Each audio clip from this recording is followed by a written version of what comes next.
These are the ancient origins behind blood as a sacred ritual substance. They stretch back thousands of years, long before the concept ever reached a horror screen. When modern audiences encounter blood in horror, they recognize it immediately. It marks violation. It signals that a boundary has been crossed between the living and the dead, between the human and something older, between the world as it should be and something that has broken through. In Dracula, blood serves as both currency and corruption. In Midsummer and Hereditary, it seals covenants with forces beyond human control. Horror frames blood as transgression, as the thing that must not be shed, must not be consumed, must not be offered. That framing has a history. That history does not begin with horror. It begins with something far more serious, and to the people who practiced it, far more necessary. The oldest physical evidence we have takes no written form and belongs to no temple. It comes from the ground itself. At burial sites across multiple continents, dating back more than 100,000 years, archaeologists have uncovered human remains covered in red ochre, a mineral pigment the color of dried blood. Whether this pattern represents symbolic substitution, a belief in blood's protective properties, or something else entirely, remains genuinely debated among scholars. Paul Pettit documents this recurring practice across numerous sites in the Paleolithic origins of human burial. No straight line connects these burials to later ceremonial blood use, but the association between red, death, and what follows death appears to be one of the oldest repeated behaviors in the human record. By the time civilizations began leaving written accounts, that association had become institutional. Excavations at the royal tombs of Ur, located in what is now southern Iraq, produced one of the most arresting discoveries in the history of archaeology. Led by Sir Leonard Woolley in the 1920s, the digs revealed that alongside Sumerian rulers, dating to roughly 2600 to 2400 BCE, lay the remains of court attendants, soldiers, and servants interred as part of the same burial ceremony. Woolley documented approximately 74 individuals in a single burial pit.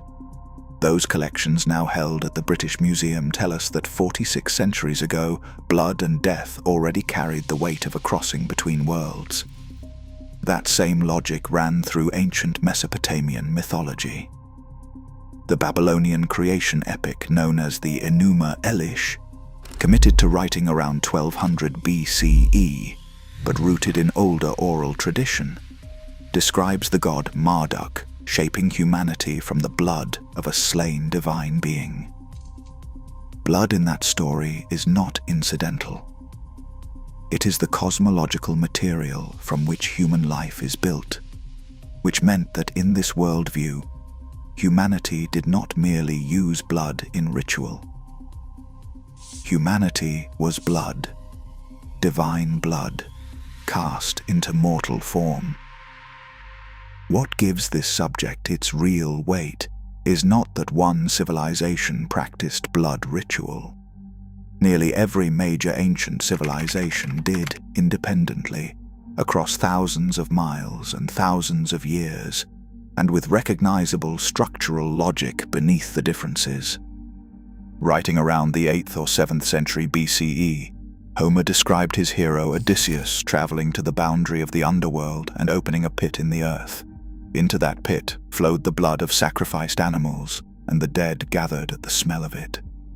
They needed blood to speak, because blood was what the dead had lost, and the living still carried. That practice, called chthonic sacrifice, was not confined to myth. Historians, including Thucydides and Xenophon, documented it as a regulated ceremonial act performed in the real world. Across the Atlantic, the ancient Maya arrived at blood through an entirely different path, but with a surprisingly similar underlying logic. Stone carvings and codices, written between the 11th and 14th centuries C. document rulers and priests performing acts of ritual bloodletting from their own bodies, using obsidian blades and stingray spines.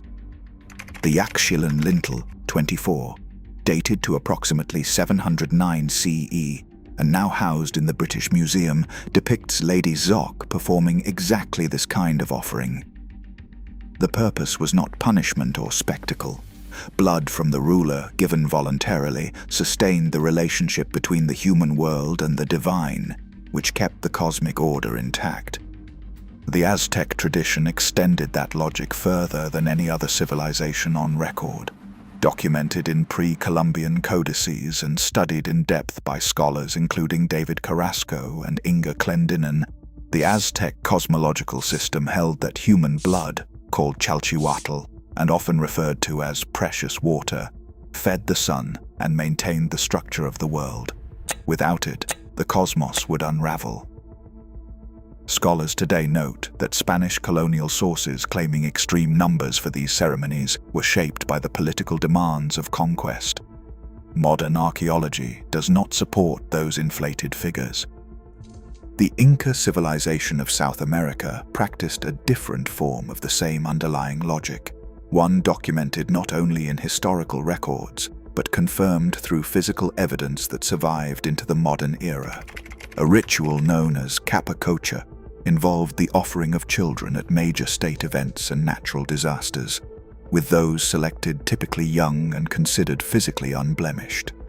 In 1999, archaeologists discovered 3 preserved children at an altitude of 6,739 meters on Mount Lulailaco in Argentina, their condition remarkable after centuries at elevation. Toxicological analysis published in the Proceedings of the National Academy of Sciences in 2013 detected elevated coca and alcohol use across the final 12 months of their lives, suggesting a period of deliberate preparation rather than a sudden event. The Inca state treated this offering as among the most serious acts available to it, not as cruelty, but as the highest form of intercession between the human world and forces beyond it. Rome produced its own version of blood as transformation.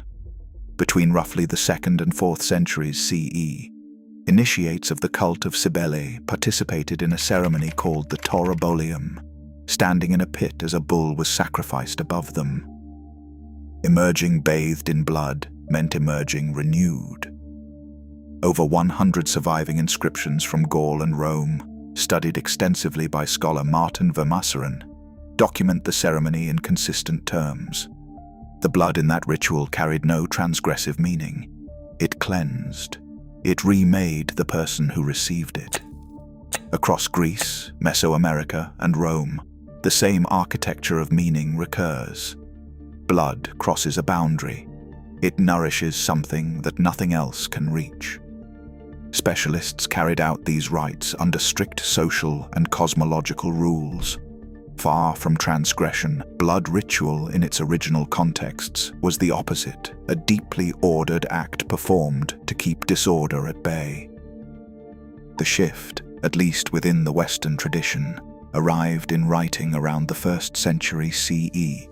In his Fasti, composed around 8 CE, the Roman poet Ovid described creatures called the striges, owl-like beings that fed on the blood of infants.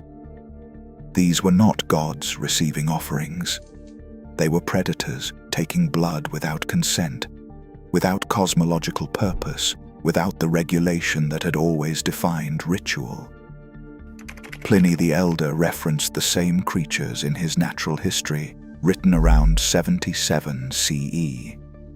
Those Roman striges stand among the earliest documented blood-drinking supernatural figures in Western literature, and connect directly to the vampire, as horror later defined it.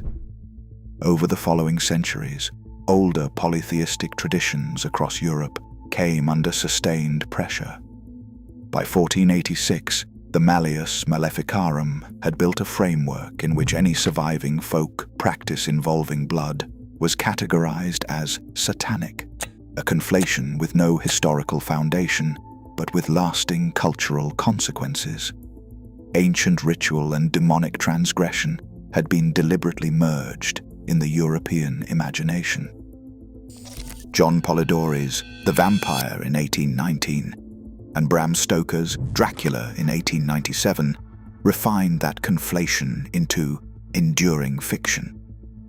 The vampire inherited the blood-drinking of the Roman Strix, the boundary-crossing logic of Greek chthonic sacrifice, and the transgressive framing built by centuries of religious condemnation, then packaged all of it into one of horror's most durable archetypes. Blood has never been an arbitrary symbol, and that is precisely why it continues to carry weight. It is the most immediate physical marker of the line between life and death, which ancient peoples across every inhabited continent recognized and built meaning around. Oracle bones from the Shang dynasty in China, dating roughly from 1600 to 1046 BCE, record ritual blood offerings to ancestral spirits. Vedic texts from ancient India, composed around 1500 BCE, prescribe elaborate sacrificial ceremonies in which blood played a ceremonial role. The instinct to treat blood as something that carries meaning beyond the body appears consistently in the human record, not as an aberration, but as a pattern. What changed over time was not the instinct. What changed was the cultural framework that determined whether acting on it was sacred or condemned. Horror inherited that ancient weight, stripped it of cosmological purpose, and redirected it toward fear. Before the vampires, priests performed these acts with deliberate solemnity. Before the monsters, kings offered what the cosmos required. Before horror claimed blood as its defining symbol, entire civilizations had already concluded that blood was the most serious substance in the world, and they built their understanding of existence around that conclusion. That is where the story begins, and it has never fully ended.